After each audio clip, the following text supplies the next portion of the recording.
to the Cinementalists. Noun, plural. Definition, those whose love for movies runs so deep, they can't help but do a podcast about them. Hosted by Colton Robertson and Joseph George.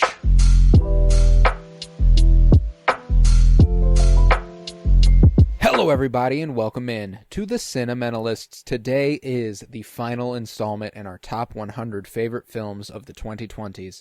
It is the top 10 and I am so very excited. I am Colton Robertson. I'm joined by Joseph George. What's up, homie?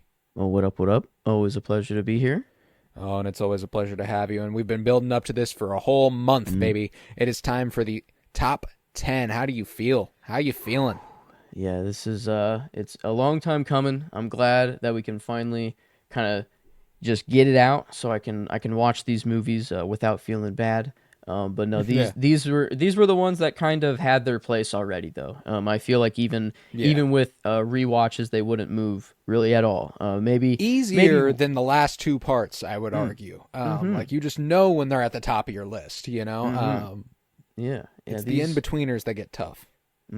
Yeah, so in a way, you know, it is still nerve-wracking to even just say these movies in an order anyways, but no, I rest a little easier, which is a strange feeling from like last episode. Last episode was a lot more nerve-wracking, I feel like, than here. But no, yeah, I mean, I easily love every single one of these movies. There's not a single one of them that if it was thrown on, I'm going to be like, oh, you know, this isn't one of my just favorite movies of all time on the screen right now. So, yeah, I have a very easy time talking about all of these. Yeah. Let's fucking get it then. Let's get it. How about you ring me in with your number 10 of your top 10 favorite films of the 2020s? Nope. What? I don't think I will. No, or it's just actually nope. I don't know. This is where Jordan Peele peaks out for me. As the sci-fi nerd, I don't know this and horror fashion. This is just a perfect blend of a lot of things in a movie for me. And every time that I've watched it, I knew I loved it off the first time, but then I find new things that I enjoy every time I watch it again. And in this one, it says it's only logged twice on Letterboxd. I know it's comfortably at least at 4, or 5 if I were to put a better number at it. And just every watch, it just kind of, it's like a fine wine. And I feel like that's a thing I will say a lot of times, throughout this episode, because a lot of these movies are watched a lot of times. And that's why they are up here. And I know that they're comfortably up here, because I do return to them so often. And yeah, this one is very easy to throw on, for me. I love just getting in another viewing of Nope. It's, I mean, as far as creating a creature, I come back to this every time I think of this movie. I think, is there another creature in any other movie that has a more beautiful or grand design kind of than Jean, or not Jean? Yeah, is it Jean Jean Jacket? Yeah, good old Jean. I don't know why. I didn't think it was Jean. But no, I like the opening up, the ripples, every different kind of form the creature has. I don't know, like in any Star Wars movie, I was trying to think of any Star Wars creature, and I couldn't really think of one, you know, maybe Shai Hulud, I don't know, but that's kind of more of like, they all praise it anyways, and I just can't think of another design of a character or just creature that I like more in any movie. So cool. But yeah, I love everything about the movie. Daniel Kaluuya and Jordan Peele stay together for the rest of time and just make as many movies as you possibly can, please. And I will be sat for every single one of them. And I wish, yeah. So, I mean, it's sad. I don't know. It's sad that it is down here at 10. I wish it could be higher. I mean, it's the top 10, man. It's top 10. This is not. I don't feel bad about a single one of these. I'll tell you that. This is the first time in this whole project since probably part 1 that I don't feel bad about a single fucking spot. This is where they are. I feel confident about it, and that's that. Maybe with my top 2, but even then, not really. Okay. All right. 10, Nope. So you mentioned the rewatchability, and the stuff you come back to. I have 2 movies in my top 10 that I've only seen once, and my 10 is one of them. Okay. My 10 is Decision to Leave, directed by Park Chan-wook. This is one of my latest installments into the top 100. Got it in just under the wire before we started. This is a gorgeous, gorgeous movie. It's one that I considered pulling the trigger on for Cinema Surprise when we were doing it. I ended up going with Cure, I believe, which I'm thankful for. I love Cure. But Decision to Leave is a beautiful movie. Gorgeous, gorgeous photography. It brings the sort of film noir genre into the modern age. Lots of voiceover and layovers and all that good stuff, and it's all digital. It's through phones and smartwatches and all that good stuff. So it's definitely like I said, bringing noir into the modern age. It toes the line. Park Chan-wook is so good about towing the line between beauty and perversion. He goes right up to the edge of it where you're like, is this creepy? Is this weird? Should they be doing this? Without going over it, this is the premise is that a man, let's say he dies after plummeting off a cliff. Okay. Did he jump? Did he fall? Was he pushed? That's the premise, and it brings this police procedural thing, this femme fatale thing. They butt heads. They work together. It's beautiful. There's a forbidden romance. There's love gets in the way, but is it in the way? Is it the truth? What's going on? Decision to Leave is a bizarre one that will gut wrench you, but in a beautiful and weirdly positive way. Without spoiling it, that's as much as I can say. Decision to Leave fucking rules. There's this one split diopter shot, and I love split diopter shots. Where I think I've explained the mechanics of it to you before, but just in case for anyone who doesn't know, it's whenever someone places a lens like sort of halfway over an existing camera lens, and it brings into focus something in the foreground, blurring the background, and on the other part of the screen, blurring the foreground and making the background crystal clear. So it's this stilted sense of focus. There's one where they're in an interrogation room, and the two-way glass or one-way glass? Mm-hmm. Yeah. They put a split diopter on where in the reflection, one of them is blurry and one of them is focused, and in the foreground, the other is focused and the other is blurry. Oh. So they're literally stilted, and they switch back and forth as they talk, and it's fucking awesome. Like, genuinely exhilarating filmmaking. It's so technically precise and so beautiful, and Park Chan-wook rocks. It's not even my favorite Park Chan-wook, which is saying a lot, but incredible filmmaker. Decision to Leave rocks. Had to be top 10. Okay. 9, this is the one that I feel, if I do feel bad for any of them, it is this one, and it is that I have only seen it the one time, which is kind of tough. And this is one off the end of a director's spotlight. This is just I know that I love this movie, and it is top 10, but I just haven't gotten around to watching it again, and I don't know why. And maybe it's just because it's a long viewing. It's the length. But this is where I have Killers of the Flower Moon. Good old Martin. Good old Martin Scorsese. I love this little man. And just seeing him on, or I guess his is it his granddaughter on TikTok? That posts nope, him. That's his daughter. Or that's his straight daughter. Okay, that's his actual. That's straight up his daughter. Yeah, I mean he's a very famous rich man. Anyway, so it doesn't matter. I guess matter that how wow, old he that's is. the He's first time that's been put he's... together for me. That's actually kind of wild. Francesca's like our age. Oh my gosh, I think her name's Francesca. But yeah. But man, just seeing him outside and just his normal life, and then the videos he puts on now is just hilarious. And then to see that he's actually just one of the goats. This dude, I don't know. He's just one of the best filmmakers, I think, in all of his the Spotlight movies we've covered. There's so many more of his that I have not seen, and he's already just in the top tier of directors for me. And then being able to be in the theater and see this one, it kind of was a movie that everyone knew was already good off of the trailer, and they already knew, like, before you even sat down, that you're like, okay, yeah, this is 3 hours. Well, I'm about to watch a fucking magnum opus. You know, like it's beautiful, it's massive, and it's devastating. Yeah, Killers of the Flower Moon won't be its last appearance in the episode. This is a repeat, one that I have not said yet, and I will say later. So I'm glad you're getting to it early. I appreciate balance. Yes. But good old Marty. Yeah, he had good old Marty. Can't go wrong with Marty. But yeah, I'll have plenty to say going forward. But I figured as much. Yeah. I thought so. So, Yeah.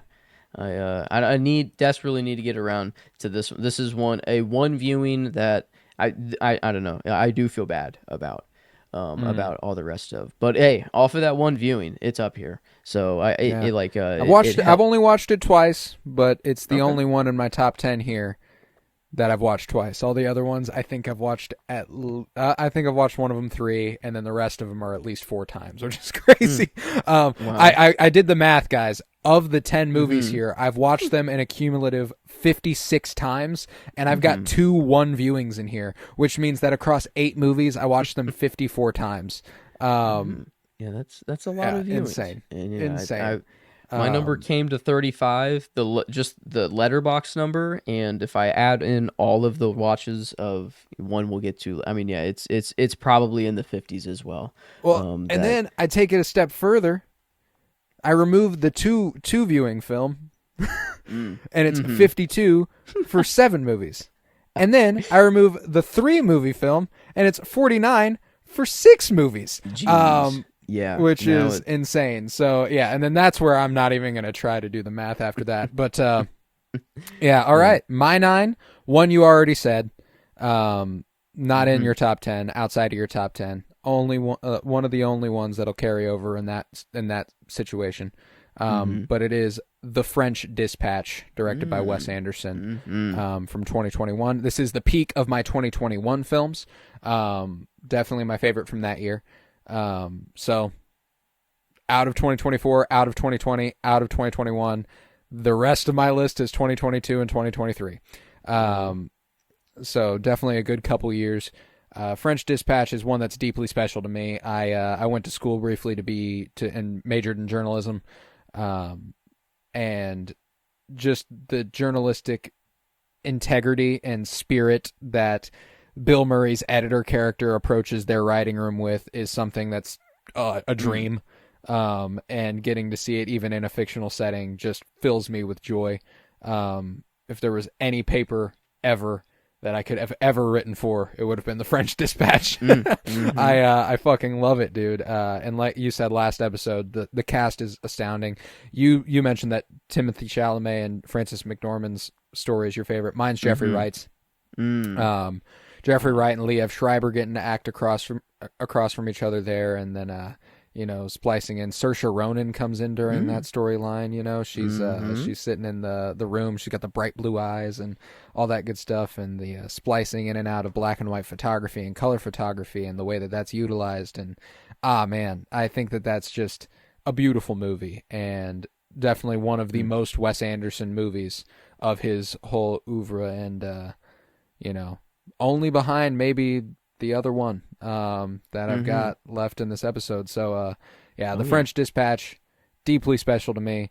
I love Adrian Brody and the Moses Rosenthaler storyline. Tilda Swinton, of course. Tilda Swinton actually in a lot of movies for me. We'll get to the actor stats later, but she's up there. She is up there. Lea Seydoux, big fan of her, of course. But yeah, Jeffrey Wright's storyline is the one I always come back to, and I'll always carry with me the editor's sentiment that was, no matter what you write, be sure it sounds that way on purpose. Make sure it sounds like you wrote it that way on purpose, and that's just a simple way of getting across voice, and I love that. So The French Dispatch at 9, love it. Okay, all right, yeah, man, we're just in a great director zone here. I feel like is like that's what I come back is like, man, I just love this director. I love and this my next one is I think where I fell in love with this guy. I've always known that I loved his movies, but I think this one was what kind of what brought out the man more than anything to me. And this is where I have The Fabelmans by Steven Spielberg. Yeah, quite up high. And this is one kind of like Babylon, in which got me to think of movies in kind of a different way. But this one was kind of, even though we were on the sets for, in Babylon and everything, this one was more of like the love of making a movie, or just kind of, it takes someone who's completely obsessed, or at least this is how he came to be, a movie maker, is that it's just something that it's in his blood almost, that it's like he's just born for it. And I don't know, just from the first movie with the train, showing it in the closet, like every little moment that's in this movie is like I don't know how many moments of cries or tears that occurred here, but surprisingly, this is one I've seen. I know it says one time on here. I think it's only twice that I've seen this movie, but both viewings are just so strong every time. And I don't think out of Spielberg's movie, it's tough to say like what my favorite Spielberg movie is, because like E.T. exists, and I love E.T. Raiders of the Lost Ark exists. That is The Last true. Crusade Jurassic Park. There's Jaws and even Ready Player One. I mean, I don't think I put that on the level of The Fabelmans, but like, I mean, the man just knows how to make movies, and then to kind of get what I feel like is his most personal movie. I don't think any of them shine a light into his life more than this one, because and I don't know, and just Paul Dano's performance. I love some Paul Dano. Getting him not as the Riddler. He's one that I guess wasn't in the edition. He didn't pop up many times, but did very strong on his weight. Probably two movies, and they're both both here. I'm with you though. I love The Fabelmans. Again, one I haven't said yet, one that will come. But it is another one that we did for Cinema Surprise. So that is, we also have an entire episode dedicated to that. We have an entire episode dedicated to The French Dispatch back on the Penny Bloom podcast. We're gonna carve through some of those this week on this episode. I got a lot of them. You mentioned Killers. We had a whole episode dedicated to that, like you said. True. So. All right. The Fabelmans. We will return. And my 8 is my last blind spot for you. Okay. You've seen the rest of my movies. And I had this at 7 up until a couple hours ago, and then I couldn't lie to myself. Wow. Okay. I want this to be higher, but I've only watched it once, and my loyalty to the films above it is but I do have it above The French Dispatch, which should speak volumes. Yes. So this is where I have After Sun, directed by Charlotte Wells, starring Paul Mescal. This is such a low-key and intimate film with brilliant photography, brilliant editing, an amazing performance by Paul Mescal that just slowly unfolds before you. It's a slow burn, It's a devastating movie, and usually whenever we talk about devastating movies, I'm like, oh, like moms would love this. My mom would love to watch this because it'd just make her cry. She wouldn't even like this movie. You know what I'm saying? Like it's that slow. It's that methodical and just inching forward. But there's something so eerie about it. You can tell we're building towards something that isn't good, and you don't know what that is, though. You know what I'm saying? You never really, and it refines, and it crystallizes, and when it crystallizes, buddy. I mean, credits roll. I mean, and a couple seconds before, I mentioned earlier in the series, that last moment before the cut to credits. If you can make the most of it, it's gonna fucking wreck me. After Sun made me cry more profusely at the credits than anything I've ever watched. Like I'm talking coughing sobs. Wow. That type of shit. After Sun is so fucking good. It's incredibly moving, and I don't want to spoil anything. Just know that, like, I knew that the ending was going to wreck me. That's something I've known about this movie going into it. You know, like, everyone's like, man, Netflix, when it got put on Netflix, people were like, man, they're probably going to put it under some sort of tab that says, like, fun in the summer or something, and someone's going to ruin their whole fucking week watching After Sun.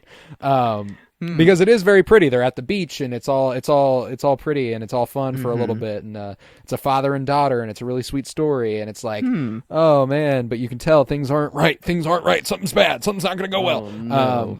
No. And so I don't even want to indicate to you what that is. But it's there was about 30 minutes left in the movie, and I mean, the tension's just creeping. Like, it's one of those things where you're like, oh my God, what is happening? What's going to happen? What is this? And I posted on Blue Sky. I was like, 30 minutes left in After Sun. It seems like everything's going to be okay. And a bunch of people liked it and responded and, thought that was funny. But yeah, After Sun at 8. It's a great movie, well worth anybody's time. Okay. Yeah. It's great. Interesting. I mean, I like me some Paul Mescal. He's one up and comer. I guess only on 2 of my movies. I thought he'd be on a little more, but same. But no, I had him in After Sun and All of Us Strangers and Gladiator 2 missed for me. So yeah, there's but okay. One. I mean, off of that, I definitely have to get around to it now. I have to be in the know. I have to know what the heck happens at the end here. And I'm sorry, but yeah. I mean, that's okay. It's not. No. Fault. I mean, like, it's well worth your time. I'm just in advance. But, like, it's. But okay, you're putting me through it. That's okay. I mean, yeah. It's fine. It invokes that reaction. A movie. That's what you want. I mean, if it. Yeah, there are a couple movies. There are a few movies above it. I mean, a lot of these where the crying is either more prolonged. There's probably technically more tears.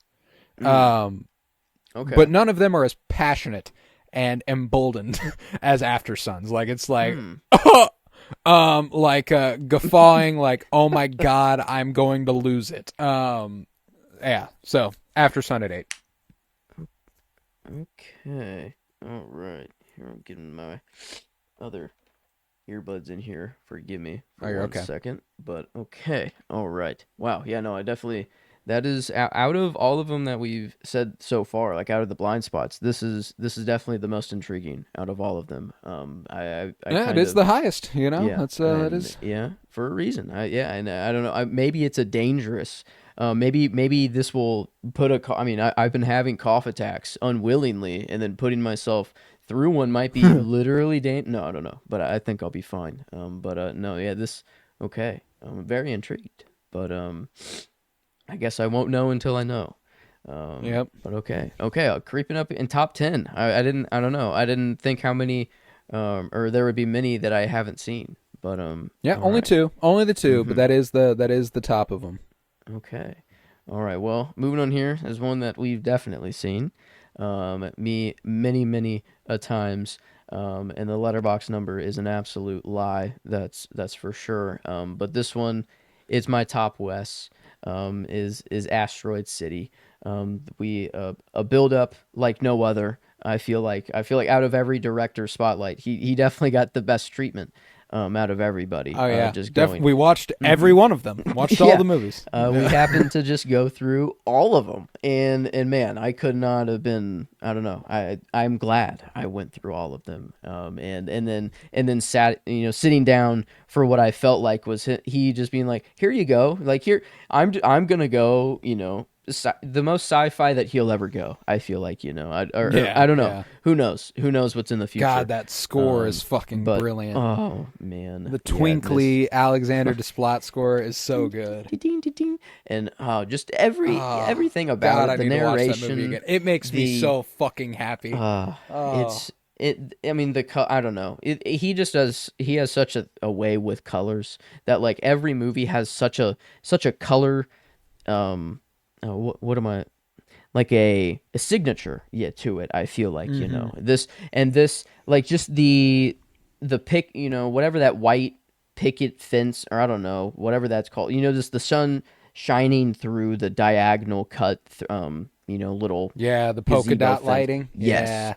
Man, I don't know, just that, and then the very cyan blue, the teal, that's always in there. I don't know. It's just there's and then not and then there's the story as well that unfolds. That I think in the theater, I was like, I don't think I fully got it on the first viewing at all. I think I was You can't wake up if you don't fall asleep. Yeah, you can't wake up if you don't fall asleep. I was a little out of play. I mean, I'm not gonna. That first viewing was like, what? I'm like, huh? I was like, wait, I don't know. I don't know.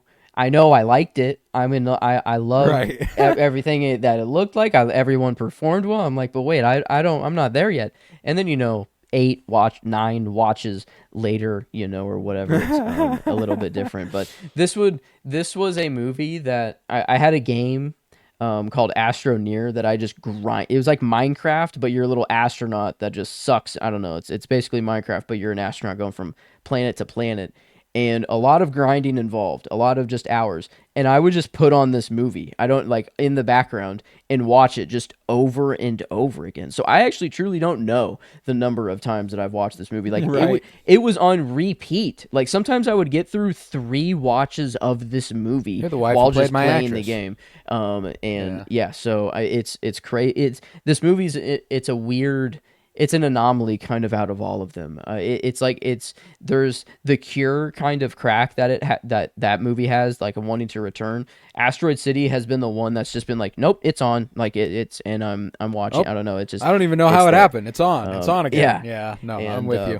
I'm with you. I don't know. So love Wes, and but yeah, he's up here at 7. I guess the highest he could get for me. All right. But, all right. Now this is tough. I think that even in a top 10, you might feel I've shorthanded this a little bit. And I thought we were building to the same thing. You said I've watched this countless times. The letterbox logs might even be wrong and all that good stuff. This is the movie that I've seen more than any other in theaters. Yes. And on Letterboxd. I've logged it 15 times. My number 7 is The Batman, which obviously we most recently covered in our Thanksgiving episode. We did a live commentary of the full 2 hours and 57 minutes. Long movie, a long one.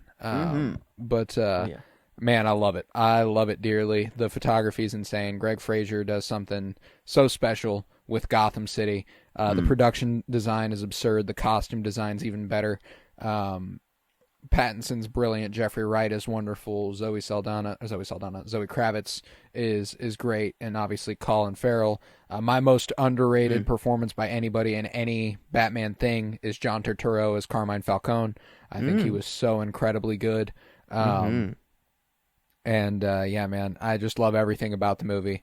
And I loved the marketing. I loved the movie itself. I loved the movie so much that I came back to see it in theaters 4 more times after I did the first time. Michael Giacchino dominated my Spotify Wrapped in 2022. Like, I mean, it was 1 through 10. 1 through 10 on my Spotify Wrapped top 100 were the like however many tracks the album is. It was that many, and they were in order because I would just listen through and through and through. No shuffling, no picking out my favorite, just listening all the way. And that's what reminded me this morning when I woke up and I was looking at the list and then I heard the music in my head. I was like, I can't lie to myself and tell yeah, dude. Yeah,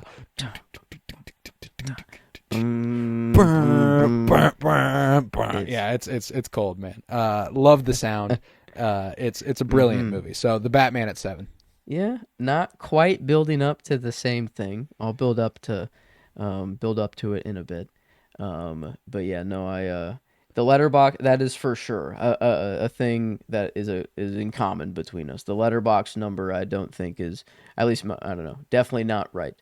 For me, I know that for certain. I don't know the number of watches on that movie, but I don't really. I'm like, I do. I've watched that movie 15 times. I was saying that because I know you don't know. Oh, that's right. Yes. Yeah. Okay. Yes. Yeah. No. Yeah. I don't know. And I don't often like to think. I don't know. It's not often healthy to think about the number.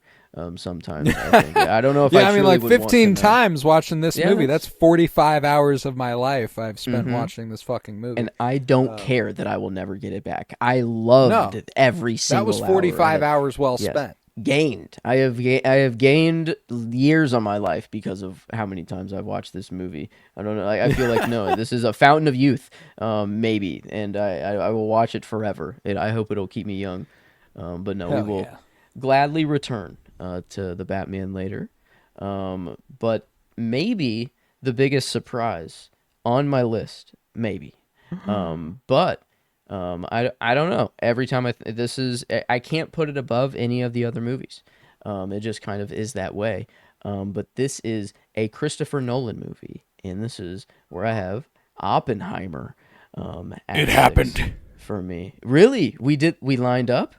We lined up. Me and you both have Oppenheimer at 6. Yeah, and I know for certain there are 3 movies above it, or 5. No, there are 4 movies above this that you do not have above it. So it's awesome that we can hold just different movies and different levels of esteem like that. But no, yeah, man, it was another director spotlight we were building up to, and I think we did the man justice. We didn't watch every single one of his films, maybe but no, we knocked out a few goodies though. Yeah, we did. Yeah, and damn, no, sorry, go ahead. What? No fucking shot though. No fucking shot.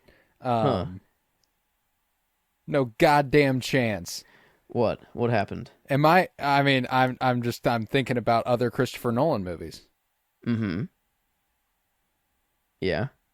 Am I losing my mind? Is this your top Christopher Nolan movie?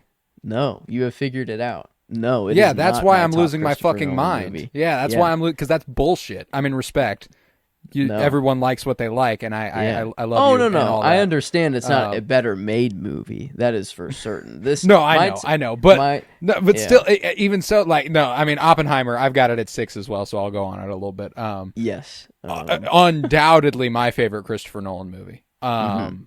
By like a wide margin, including The Dark Knight and Interstellar. And I love those movies. But this is, I don't know what it is. I just think that when we saw this in theaters, this is one of my most sacred theater experiences. Because we were in a literally sold out movie theater. Yep. For a 3-hour historical epic.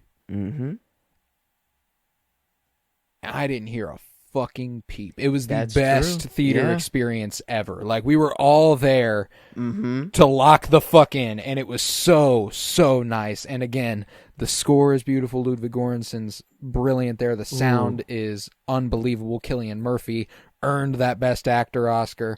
Robert Downey Jr. earned that Best Supporting. Like it's crazy how good this movie was. So yeah, no, like obviously, it doesn't surprise me that another Nolan film would be higher than this for you. But yeah, barely. Barely. Barely. If it's barely, we can bridge the gap if you want. If that's how barely it is.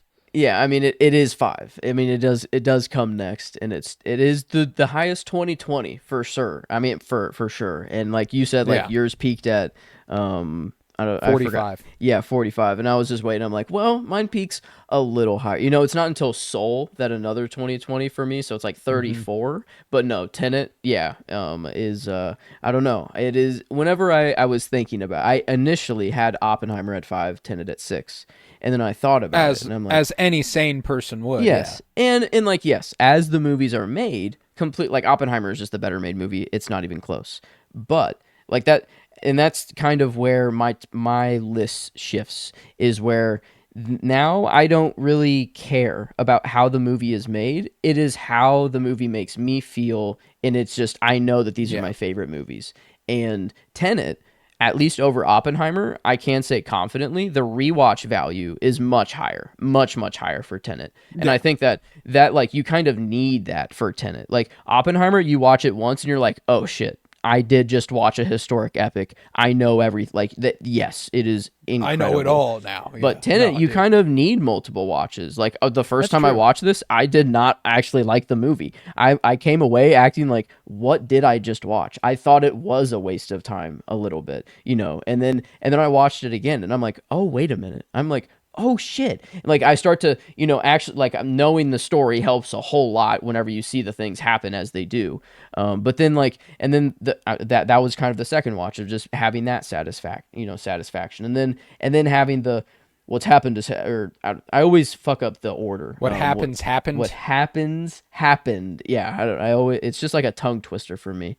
But I love the idea of this movie, and just it's more beautiful the more you watch it, and that's like kind of too meta for the movie itself. And it's like like Christopher Nolan just has a way with time. Like that's his thing. His thing is just time, and I think this is his most time movie that he's ever done. This is like his it's entirely concerned with time. But that's what is cool, is you're right about him playing with time a lot. Obviously Interstellar literally bounds and bounds and bounds of time passing without you realizing it. But to go back to my 6, Oppenheimer, your 6, Oppenheimer also,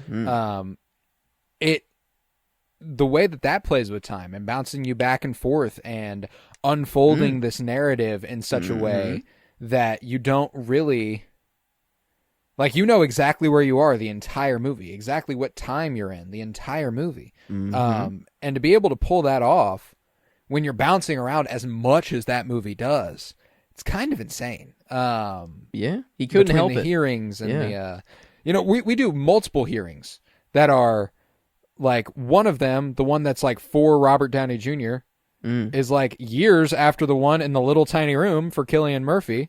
And that's years after everything we watch, and we do a whole build up to what we watch, and like all that stuff, like the way that it's all formatted.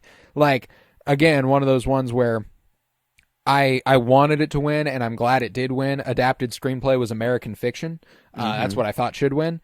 This is one where if it had won, I wouldn't have been mad, because it's insane how it unfolds. And, I think that might have come down to the editing room, which it did win Best Editing, because Jennifer Lame is one of the best alive at editing. But yeah, so Oppenheimer at 6 for me, Tenet at 5 for you. I mean, it makes sense. It does make sense. That doesn't surprise me at all, actually. But it did take me a moment to swallow the pill. I know, I think definitely just you like, maybe not that, like, how a movie scores, at least for me, like, it doesn't need to be as critically good for a movie to score pretty high for me. Like, a movie can be pretty dumb in, like, reality. Like, I don't know of the highest dumb movie I have. I don't really know if I have one of those, like, super high. But I mean, like, No Way Home is is 40th, and that's it's a Spider-Man movie, which, talking like a Spider-Man movie in some of these sounds kind of crazy, but like versus Oppenheimer, they're not even close. So like I feel like I don't know, my list just has a wide range of different things, but I think, like, up here is just, there's certain things, a movie just, I know it has it when it's just, I don't know, a feeling in my bones. And that's just sort of these movies, the top 5. And Tenet just, it has more of that feeling for me than Oppenheimer does. And like, I want to go back to Tenet more than Oppenheimer, I guess. I know what I got with Oppenheimer, and I'm it is 6. I mean, they are back to back. It's not like I'm I hate Oppenheimer. And in a top 100, they are both back to back in your top 10. So it's not like you're like, oh, it washes Oppenheimer. Yeah, no, obviously. But all right. Got the Chris Nolan section down there at 5 and 6 for both of us. But my 5. One you've already mentioned, and one I'm happy to carry into my top 10 that you didn't have. This is where I have Past Lives, directed by Celine Song. Just absurd, just unbelievably moving, devastating and enriching, and I don't know, just, again, hopelessly romantic. I think that Greta Lee, I mean, frankly, I don't think she even got a nom, which is crazy. Damn. I don't think she did. She might be my biggest snub of last year, um, because she is so fucking good in this movie. I think it only got Best Picture and Best Screenplay. Yeah, those were the nominations. Didn't win either, which, all right. But Greta Lee should have been a Best Actress contender, I think, because she was just so fucking good, dude. The last moments again just really tear me up whenever she's on the walk back from walking him to his cab. Oh, oh, oh man, yeah. And then the hug they do at the stairs and all that. God, it's so good. And you dream in a language I don't understand. That's one of my favorite lines in all of movies. I forgot all of about movies. that One of the one. best pieces of dialogue ever. You dream in a language I don't understand. Like that's so poignant and so pretty and so loving and understanding and empathetic. There's just so much about the movie that is so positive that I don't have I've never had a cynical read of the film. Everybody wants what's best for everybody, and they're in that state. And it's weird. It's a bizarre thruple, if you will. And having Celine Song write and direct this, married to Justin Kuritsky, who wrote Challengers. It's like, maybe I'll talk about something real quick. Yeah. Yeah, I don't know that not the last time we'll be talking about a thruple for sure. Yeah, I figured here, not. I'm astonished we're rising this high, but yeah. Past Lives at 5 felt right. And I think it's a gorgeous looking movie too. One of my favorite shots is we're outside while it's raining, and the reflection of a crossbeam shines in the window, and you see TOU right there in the crossing. It's gorgeous. I don't even know how to describe it. It's just so much great blocking and staging, and it's just so precise and pretty. So I love Past Lives. Got it at 5. Yeah. Okay. Well, I mean it is time for the other thruple. I don't know. This is where it landed. Right here. At 4. Good old Challengers. I don't know. It actually kind of surprised me of how low it was for you. I don't know. I thought it would. It surprises me how high it is for you. I mean, even knowing how much we both love it, I would have met in the middle off a tertiary guess. I would have guessed it was around 10. No, there's an electricity to this. I don't know. There's more than crack. I don't know. This is a soundtrack that I bumped this on, when I just walk to class. I mean, it's so easy to open my phone. I have it just as its own playlist so that I can just get to it fast and then just hit shuffle. I don't know, just hit shuffle and listen to the whole thing. But no, I don't know. Not just the soundtrack. It's just, whenever we did watch it recently again, it kind of was like, I did have it a lot low. I think I did have it maybe, it was always in the top 10. But I think it might have been 8 or 9. And then I watched it again, and I'm like, no. This is one where I'm like, I can't actually lie to myself. Out of the movies, out of all of these, there is a gravity, that there is something that is making me want to come back to it more than other movies. And there's only a couple that I can hold above it. Obviously, yeah. But no, this is almost as high as it gets. I feel like the next movie is kind of where it starts a different tier a little bit. So I do find a little bit of a gap between kind of 3 and 4, which is interesting. I'm more surprised about this being above Tenet than I am Tenet being above Oppenheimer, and I'm really surprised this is above Oppenheimer. So this is it's one of those where I am surprised by how high this rose. Yeah, but I don't know. I mean, even so, I mean, it's a great fucking movie. That's why I can't blame you one bit. It's every watch, it is electric. Just like Tenet. I don't know. Every watch that I've had, it just gets better, and you notice a little more things.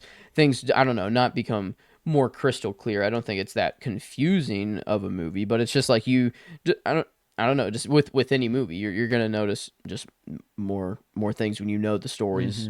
I don't know, beforehand. But I think only 3 times that I have watched it, and that's, I don't know, it's all I've needed. Like Asteroid City. I mean, it's in I would think close to 10, real watches. I like the ones that Right. are on repeat is kind of tough, but like it took like, I don't know, I feel like, and there, I don't know, ones that are later, like, I mean, tens of watches, like for some of these movies, but I mean, it's only taken 3. I don't know, 3 kind of feels right too, I guess, for Yeah, this movie, right. kind of the magic number. But yeah, maybe no, I definitely won't stop at 3. That's for sure. I will continue to watch it. And yeah, I can't like, thank God this is who's in charge of Tron area, the new Tron soundtrack. Like I couldn't be Yeah. it couldn't be in more better hands. Like there were some Match made in songs, heaven there. yeah, I Makes don't know, sense. like some songs in Challengers. Like I remember in the theater being like, this kind of sounds like Tron. I'm like, wait a minute. I'm like, I'm kind of getting a little Tron vibes already, which is kind of nuts. But no, I love this movie a whole lot, and yeah, every time it just has gotten better. And Zendaya, I mean, she's up there in the actors. That's like for dominating the list, she's up there, and it's because I don't know, she's in a lot of very high tier movies for me, and this is just the start for her this episode, I guess. But yeah, I don't know. Challengers, it made its way to 4. I don't know. It was a little that. lower in the 10, but yeah, that. got the bump on the most recent watch. All right. I dig that a great deal. Mm-hmm. My 4, as you brought it up just now, is Asteroid City. This is where Wes Anderson peaks out for me. I mean, again, going back to just the theater experience, I ended up seeing this in theaters 3 times. And that first time, man, that was just so special. Just sitting there, the Wes Anderson movie, bigger than I'd ever seen any Wes Anderson movie, right there in front of me, and Ed Norton coming on screen and doing the whole the whole breakdown of what we're about to see. Off stage left, this, off stage right, that. The light will always be beaten down from above, high noon, and above all is unforgiving. I love it. Bryan Cranston's whole this tale that I'm about to tell. I love the whole thing. I love the whole vibe. Wait, am I not in this? It's so good. Margot Robbie's little role is so brilliant. One of the more, I don't know what it is about that part of the movie that just gets me. Even the moments right before it where Jason Schwartzman's talking to Adrian Brody, am I doing it right? And Adrian Brody telling him, like, it doesn't matter, you're doing it. So just keep doing it. I don't know. I've always loved that. I need to go find some fresh air. He's like, all right, but you won't find any. Like, I don't know why it just hits so hard, and I just get it, And then when he steps outside and she can recite the whole thing to him, and the music is building up, and dude, I love it. I love it. They and the fact come that this out. didn't get a production design Oscar is a fucking crime. Yeah.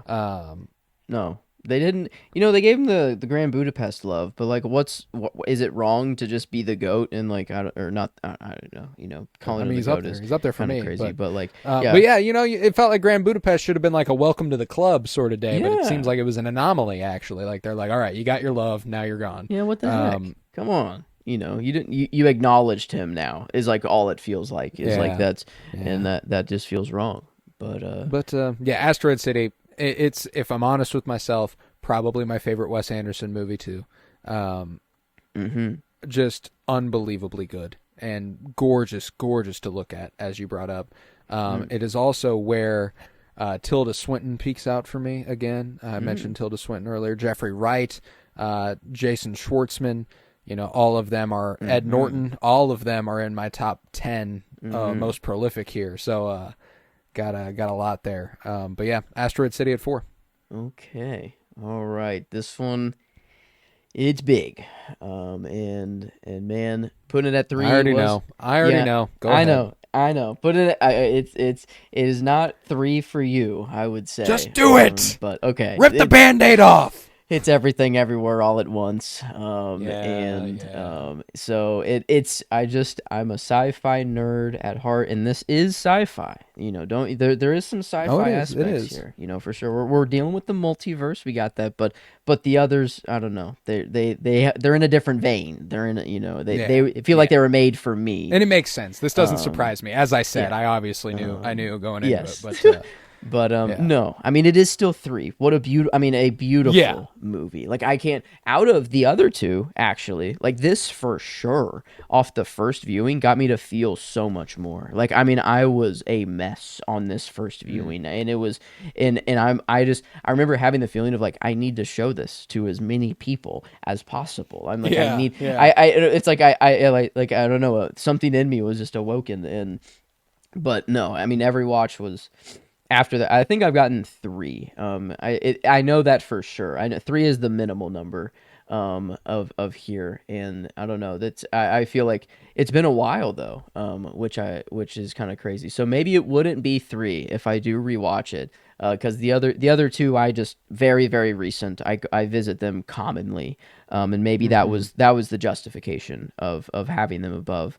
But no, this is just the a movie's good whenever you're like a mess and crying whenever there's 2 rocks on a screen and like they're just subtitles, like I'm almost tearing up just thinking of the movie right now. Like I don't know, it's so, I don't know, beautiful, and I don't think, like, I haven't really gotten a lot of Michelle Yeoh in my life, and it's kind of you threw out the GOAT. Perhaps a bit hastily for Wes Anderson, as you described it.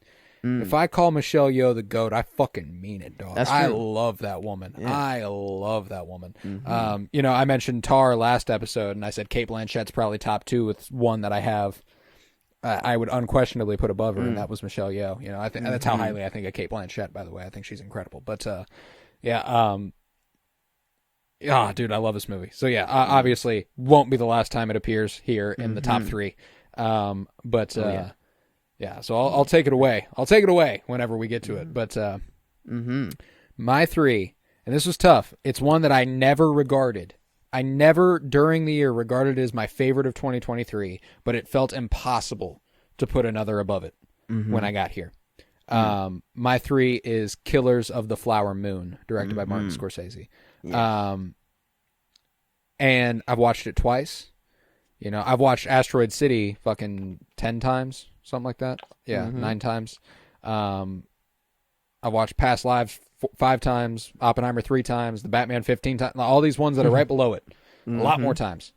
There's something that just fucking sticks with you with this one, man. It's devastating and harrowing. But there's still a certain, I don't know, Marty's got a knack for blending the hopeless with the hopeful a little bit. Like kind of the damning guilt and awfulness that he depicts sometimes.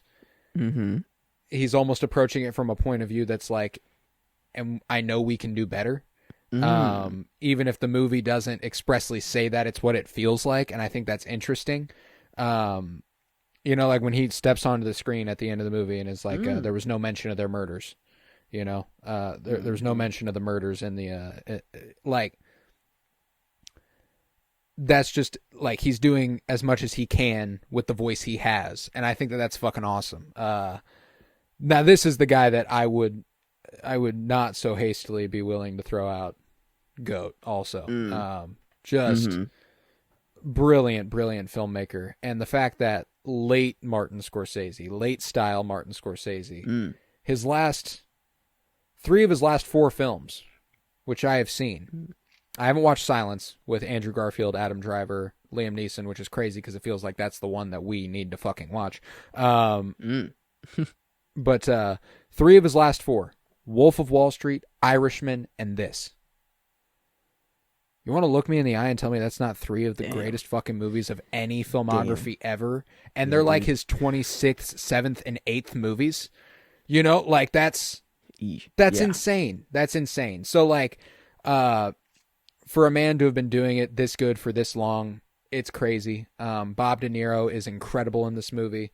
If anybody had beat Robert Downey Jr., I would have had him. But Lily Gladstone delivers what is, I've mentioned this subject a couple times, my performance of the decade. I think that she is unbelievably good.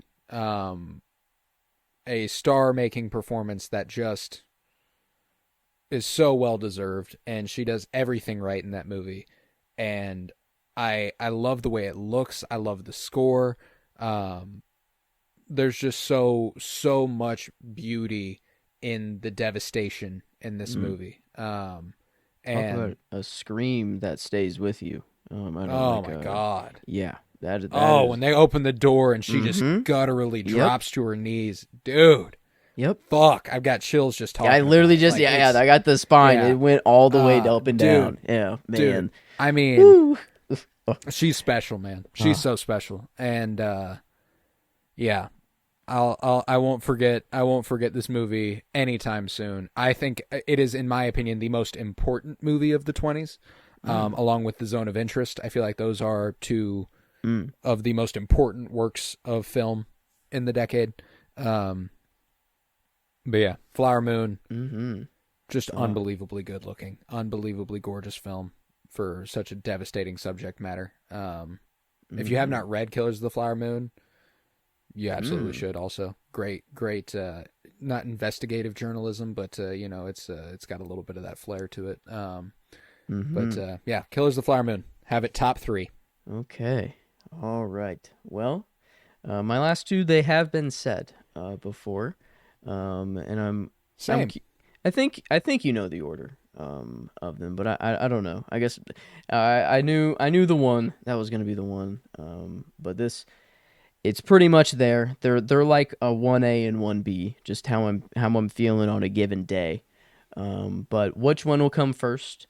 The one I did eventually put down lower is Dune Part 2 for me. Yeah. And man, the Oppenheimer theater experience it's tough comparing the two. It's like those are definitely the top 2 theater experiences I think I've ever had in my life. Endgame is kind of a different feeling, and Infinity War for a whole different reason. But Oppenheimer and Dune 2 are just kind of, I will never forget those theater experiences. And I think for the movie, the theater experience was more important for Dune 2. Like that, the sound and the music and just in being enveloped into the movie is just so important. And I mean, I do still watch it at home, and I do still have a lot of enjoyment out of it. But man, every time I'm watching, I'm like, oh, what I do just to have a full theater set up right now and just blare the fucking speakers and just I don't know, like I love whenever I can feel the vibrations in the seat and like in my bones and everything. And this is like I'll never like whenever the worms were approaching, whenever Shia LaBeouf was coming up, I'd put my full forearms on the armrests and I'd grip the edge of my chair and I'd put my feet flat on the ground because I was fucking ready. You know, like I just want to vibrate. That was fucking great, dude. Yeah, no, Dune 2. As I said at the top of the Part 9 episode, I rewatched Dune. We're on our way. I'm going to show Emily Dune 2 here before long, and I'm sure I will regret its 26th placement. I'm sure I will. Because goddamn. It's a beauty. And yeah, Dune 1, it made the first movie better, which is nuts. And I don't know, it's like it doesn't really need it. I think I just didn't appreciate Dune 1 for what it was at the time. But after just being, learning the world and kind of knowing where things go, I think the actions in 1 hold a lot more weight whenever you know where things are going. And man, yeah, I think, but 2 just kind of does it at a different level. I don't know, just visiting the different planets, Getty Prime. I don't know if I'm saying that right. But just Giddy, something like that. The white sun, so it's just all pure black and white. I don't know. I thought it was awesome, that we could go there. Austin Butler just giving in. I mean, oh my God, what a performance that he gave that. Like, I mean, just sick, crazed out. Yeah, just, incredible. Oh my God. And I love Timmy and Zendaya, at the helm. Yes, please. Challengers, it was up there, for me. I love Zendaya, but then, kind of having Timmy be the literal Messiah figure, maybe, I guess, I don't know how things are going, but at least for right now, he's definitely that figure and going to bad things. But and then Zendaya kind of at the opposition now, which is very, very interesting. Chani kind of, I don't know. I'm interested. I'm only 100 pages into the book. And I need to just know more, even though the movies are kind of drifting away. But I feel like I just need still so worth your time to read the book, dude. Yeah. Like I rewatched Dune for the first time since reading the book, since seeing Dune 2, and since rewatching David Lynch's Dune. So Dune itself would have shot up my list. And Dune 2, I'm still confident is infinitely better. So it would go at least one higher than that. So it's crazy, but, yeah, the book is incredible. The adaptation's incredible. Dune 2 is great, man. I love it. Yeah. So, I mean, it got its way up to 2. But, you got a thing for Greg Fraser, I see. I do like his camera work. Yeah, I do think the man... You're into the way his movies look, it would seem. But all right. Top 2, Dune 2. All right. My 2, and this was not my 2 for a long time. For a while, I had decided, you know what? It's time to move on. Let's accept it. But then I rewatched it, and I was like, oh, never mind. Fuck it. This is my 2. Okay. My 2 is The Fabelmans, directed by Steven Spielberg. And like I said, top 2 of the decade. Makes me feel so fucking deeply. I think it is a beautiful movie to look at. The only reason I hesitate to call it my favorite Spielberg is because I have stuff from him that makes me so nostalgically fulfilled, like Raiders, that it's hard to say that for sure. But it's definitely my favorite Spielberg in 40 years. How about that? It's damn, it's fucking beautiful. Gabriel LaBelle should be a star. I'm hoping the world for that guy. Seth Rogen is so good in this. Paul Dano, amazing. I love him. Michelle Williams, amazing. I love her. Judd Hirsch did an incredible job in the Best Supporting.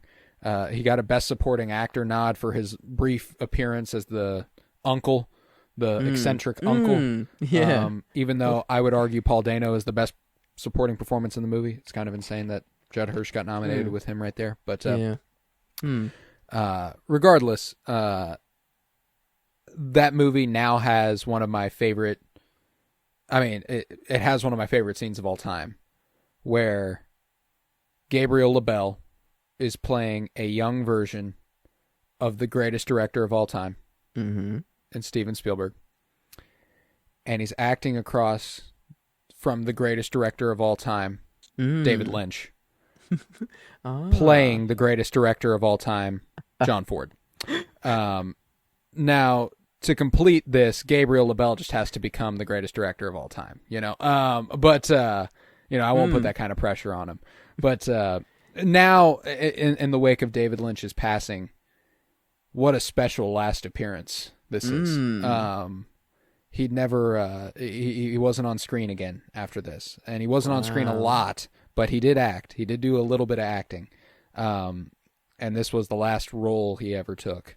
Oh, man. Yeah, I'm trying to look I apologize. My AirPods died. Been on them a while. Shit. Where's my AirPods? Fucking. Yeah. All right. We're going to pause. Okay. And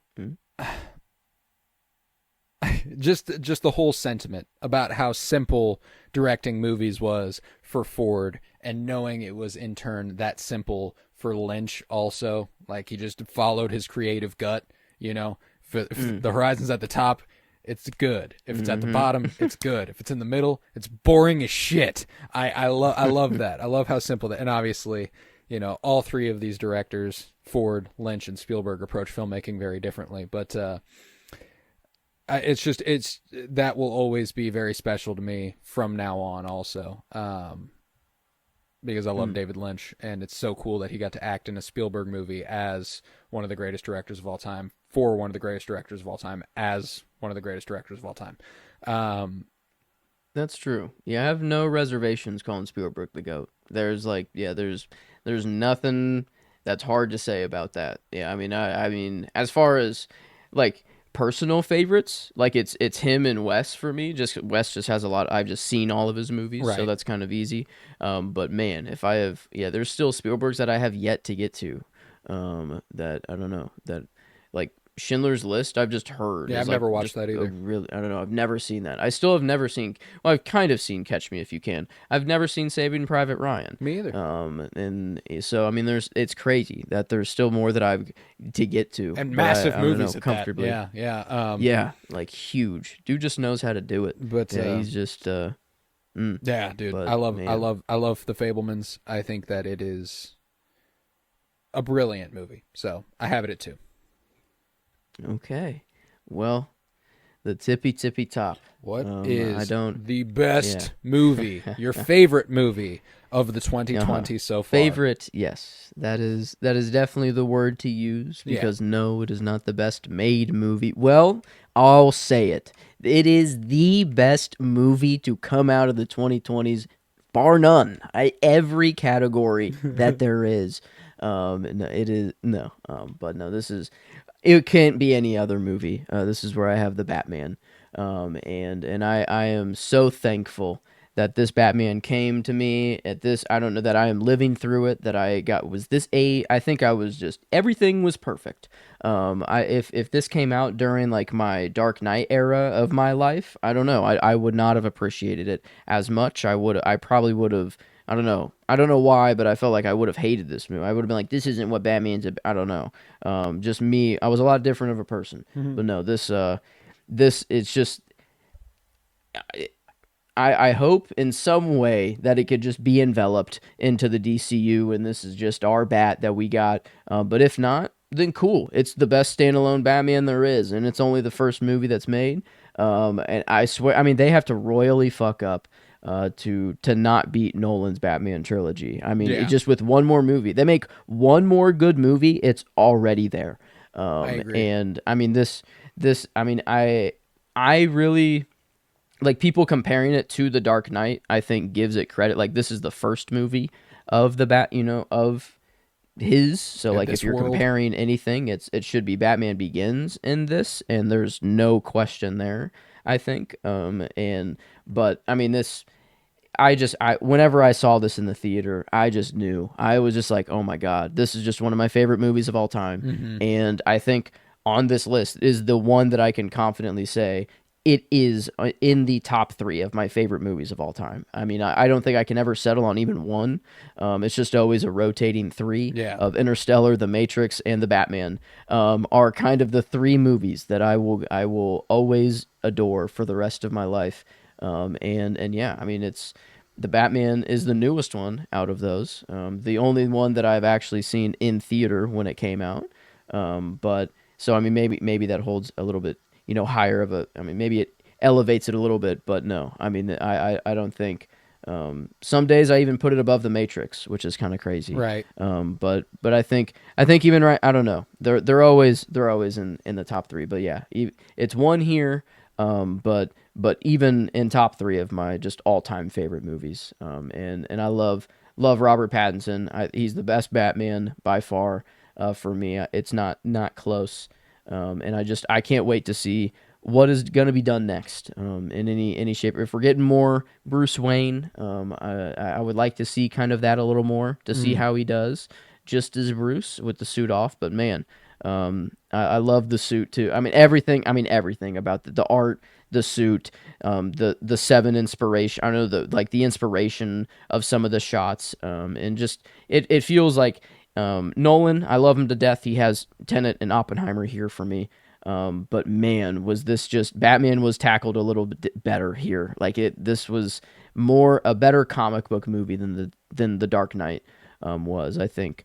And yeah, I don't know. I could go on for a long time about this movie, I feel like. So I just have to cut it off somewhere. We did do a whole live commentary on it just a couple months ago, which does help. If you want more thoughts from us on the Batman, it's in our backlog. You can go back just a few episodes and it's there. But yeah, man, this doesn't surprise me at all. I knew that the Batman would be up here. If you had gone with Dune 2 over it, I would have been like, okay, buddy, let's come down to earth. Think about it for a second. Yeah. I would have talked you out of it.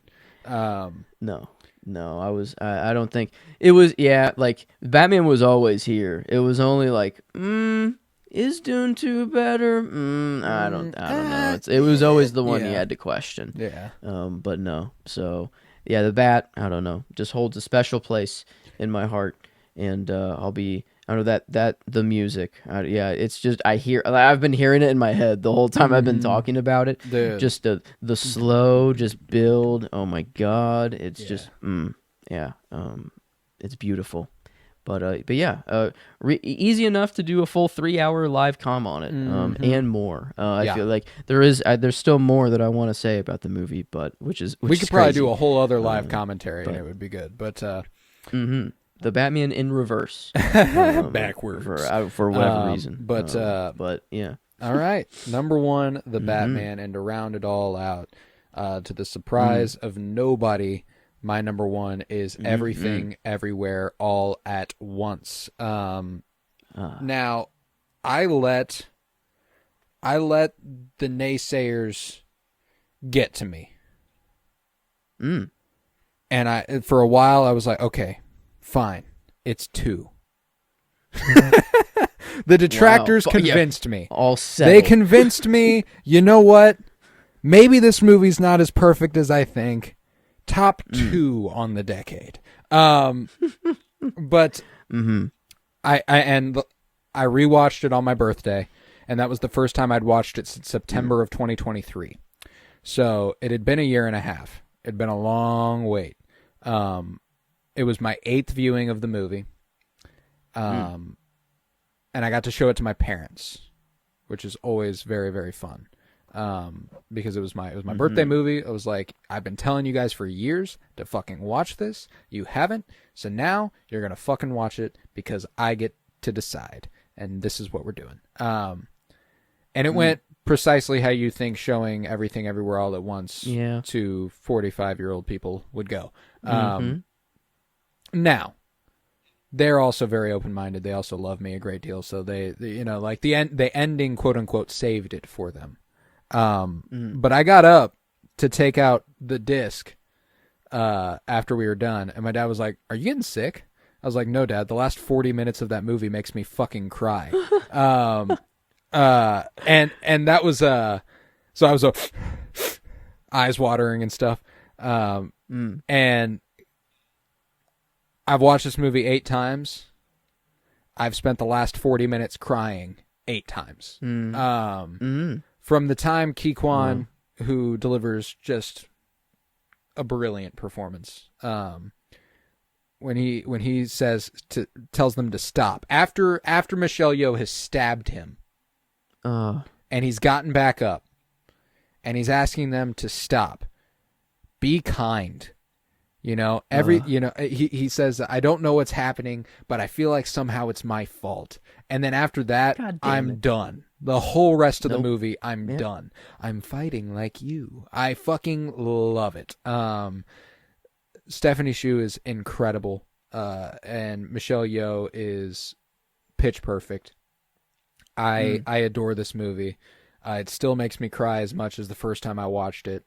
And it's just deeply special, and I think that I lied to myself for a while and acted like it was 2, but then I rewatched it and I was like, oh wait, it's 1 with a gap. Like it is my favorite movie of the 2020s, and there's no doubt for me. So, those last 40 minutes of all continuous crying, that's 5.5 hours Yeah. of crying like that. That's like almost 3 movies, you know. I mean, like that's 3 movies worth of actually just straight crying. Crying. Mm-hmm. Watching it through tears. You know, and they stop, but they continue very quickly. You know, and there's times when I've got tears running down my face, and all of a sudden they do something that makes me giggle. So I've got, and then I look fucking insane. But yeah, I'm easy. I'm a sucker, and this one taps into my emotions in a way that not a lot of movies have the ability to. Yep. But yeah, so it is my favorite movie of the 2020s. So before we just do a little extra thing, by the numbers a little bit, our top 100 by the numbers, go ahead and rattle off your top 10 for me one more time. All right. 1, The Batman. 2, Dune Part 2. 3, Everything Everywhere All at Once. 4, Challengers. 5, Tenet. 6, Oppenheimer. 7, Asteroid City. 8, The Fabelmans. 9, Killers of the Flower Moon. And 10, Nope. All right, my 1, Everything Everywhere All at Once. 2, The Fabelmans. 3, Killers of the Flower Moon. 4, Asteroid City. 5, Past Lives. 6, Oppenheimer. 7, The Batman. 8, After Sun. 9, The French Dispatch. And 10, Decision to Leave. Now we are going to do a by the numbers. What this is that we've done a little math.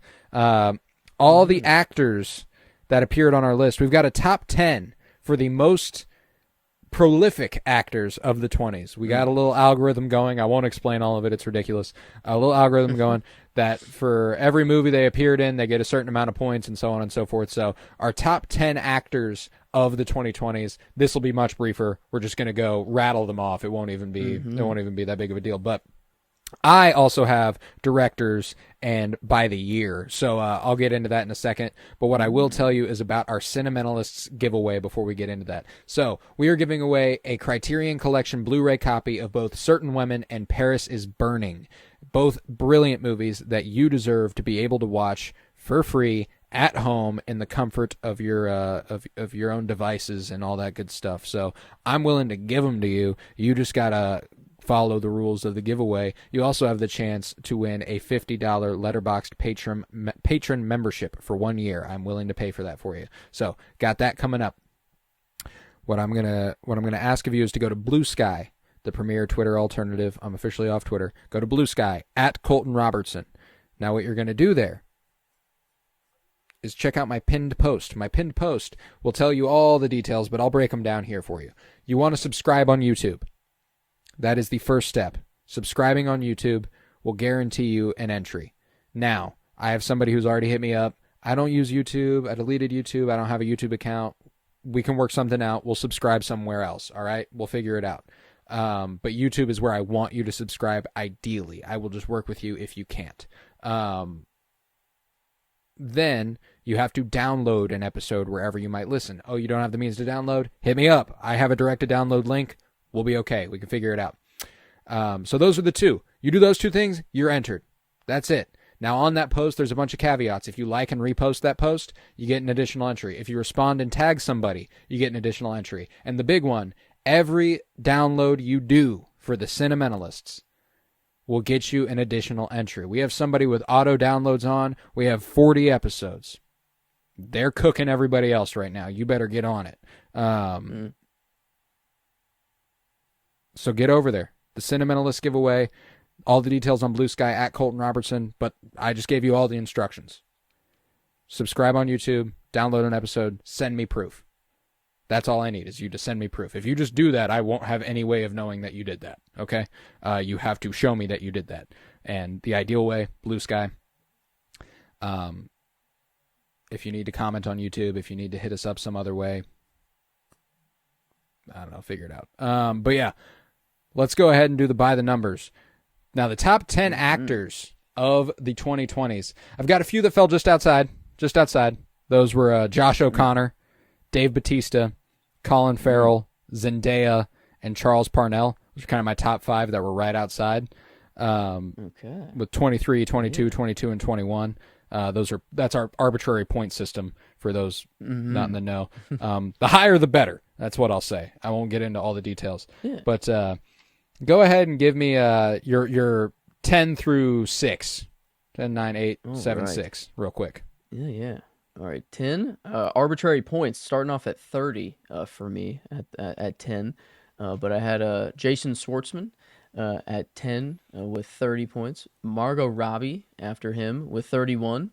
And then Ed Norton with 32 and Florence Pugh with 32. But I put Florence Pugh above Ed Norton for the strength of movies that she was in, above Ed Norton. And then to top off 6 here, Batista with 34 points for me. So, all right, beautiful. Mine are Ed Norton also. Arbitrary point system, he had 26. That's my floor. Next up, Anya Taylor-Joy, also 26. And now those two were both in 4 movies on my list. I've got 2 more with 26 that were only in 3, so they're both higher. And those are Barry Keoghan, he got 26, and Leah Seydoux, who got 26. Okay. And then to round out the bottom 5, Jason Schwartzman had 28. So Jason Schwartzman and Ed Norton in common so far. Now give me your top 5. Okay. 5, I had Zendaya and Jeffrey Wright were both tied at 35. Jeffrey Wright was only in 4 movies. Zendaya was in 5, so I gave Jeffrey Wright the edge there. And then coming after, I had Anya Taylor-Joy up here at 3rd for me. She had 40 points. And then good old Timothy Chalamet coming in 2nd for me, which was a surprise, with 46 points. And then the king, the unsung, I don't know, I wouldn't have thought it, but he did it. Good old Willem Dafoe. Coming in with 47 points, 1 more point than Timmy. Beautiful. But he dominated. The GOAT, list, Willem Dafoe. Yep, not his last appearances. I have him right here on the cusp as well, but Margot Robbie is at 6. She tied Jason Schwartzman with 28, even though she was in 1 more film than he was in my top 100. Willem Dafoe at 4 with 33 points, appearing in 5 movies. Jeffrey Wright at 3rd with 35 points. 3 of which are in my top 10, which deserves a special shout out. He's in Asteroid City, The Batman, and The French Dispatch. So he's the only one with 3 10s. Something to be said there. Damn. Timothy Chalamet is 2nd, appearing in 5 films and scoring 37. And Tilda Swinton is my top. Wow. With 40 points, who I would not have guessed that either, but she's in 2 10s, an 8, a 7, and a 5. So, but yeah, so those are the actors. I had 11 directors that appeared more than once, which is cool. The only one that fell outside my top 10, according to our arbitrary point system, is James Gunn, because most of these guys only had max 2. Most of these people had 2 movies, not more than that. Yeah. But yeah, so at the bottom, Pablo Larraín for Spencer and Maria got 6 points. Yorgos Lanthimos for Poor Things and Kinds of Kindness got 8. Emma Seligman got 10 for Shiva Baby and Bottoms. M. Night Shyamalan got 12 for Trap and Knock at the Cabin. Denis Villeneuve for Dune and Dune 2 got 14. Ryusuke Hamaguchi got 15 for Drive My Car and Evil Does Not Exist. Chris Nolan tied him with 15 for Oppenheimer and Tenet. And then my top 3, Luca Guadagnino, 17 for Challengers and Bones and All. Steven Spielberg, 19 for Fabelmans and West Side Story. I believe that's actually 18, Steven Spielberg for Fabelmans and West Side Story. And Wes Anderson, 20 for 2 top 10 movies with Asteroid City and French Dispatch. And then lastly, by the numbers, 2023 was far and away my biggest year by the literal numbers of the top 100. 2023 had 38 of my 100 movies. Damn. 2024 had 22. 2022 had 21, and 2021 had 11, while 2020 had 8. Man, yeah, that's, I don't know, 2023. That is I don't know. I had 38 as well. That is like a very good, I don't know, very, very good year. Yeah. And I feel like A lot of those are not low either. Like they are. No, I did the point system for the year also. Oh damn. And 2020 put up 39 points for 8 movies, not bad. 2021 62 points. 2024 nice. 106 points. 2022 138 points. Damn. And then 2023 217 points. Yeah. Power ranking. Yeah. This is just like power ranking numbers, and 2023 was a power year. Yeah. That's a great, man. That's a good split. I don't know. Kind of the stats breakdown of these is really cool. I'm glad. Really I'm very glad Letterboxd. Did I don't know. Made this a lot easier on us by doing a little bit of the work first. Absolutely. But yeah, I have a lot of 2 director films, but the one director to direct 4, and it was Ridley Scott. Gladiator, House of Gucci, Napoleon, and The Last Duel. Yeah. All were on mine. So the only one to have 4, no 3. It's just 4, and then everyone else is 2 or 1. I had 11. I had 11 directors direct 2 films, and that was it. They're all 2. Mm-hmm. Nobody appeared more than twice.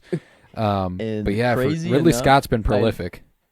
I don't think Ridley Scott's 4 movies are enough to get him above Christopher Nolan's 2 top 10 movies that he has, which is, I don't know, that's kind of funny. 20 points. Let's see. He did.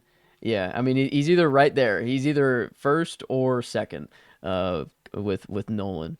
But man, that's man, what I don't know. Crazy 2023 though. That's I guess the year to look at, or I don't know, to look back on.